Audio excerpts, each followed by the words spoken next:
Tony Goldwyn, and I'm here in Philadelphia, standing in the assembly room of Independence Hall.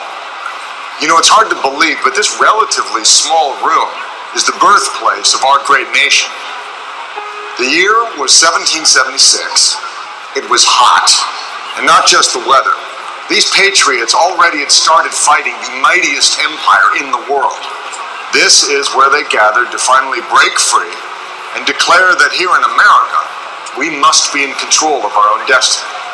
That we each have an inalienable right to life, liberty, and the pursuit of happiness.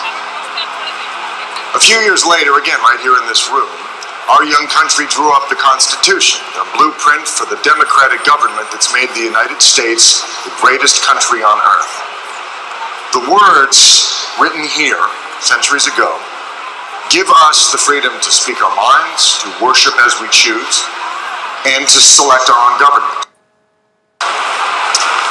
But while our founding documents were powerful, they weren't perfect. Women and African Americans couldn't vote. And not one of the guys gathered in Philadelphia back then could have imagined what you are doing this week. None of them could have imagined a President Barack Obama or a President Hillary Clinton. However, the framers knew that life in their time shouldn't determine life for all time. The future of our country would be up to us. And in each generation, Americans from all walks of life and all ages have stood to perfect the union our framers created.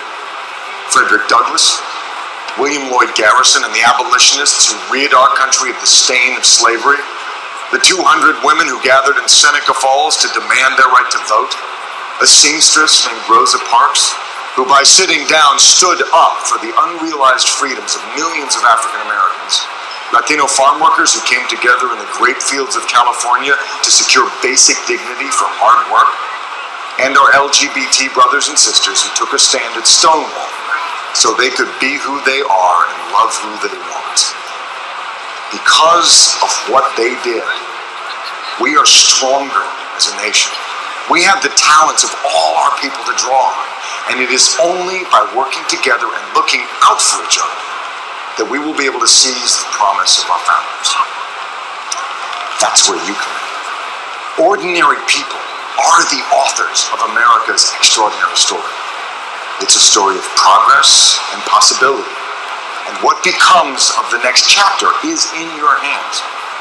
Our nation faces a lot of big challenges, and as history has shown, we will meet them if we are active, engaged, and involved. I want to show you something. This is the chair where George Washington sat during those discussions in 1787. One of its features is this sun.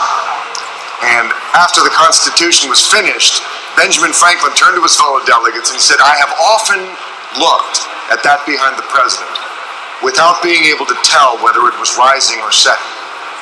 But now I know that it is a rising sun." That's the story of America. And I ask all of you to do your part to ensure that in all the days that dawn on our land, the principles and values outlined here, freedom, equality, community of all, and opportunity for all, are promises kept for every American. Thank you very much.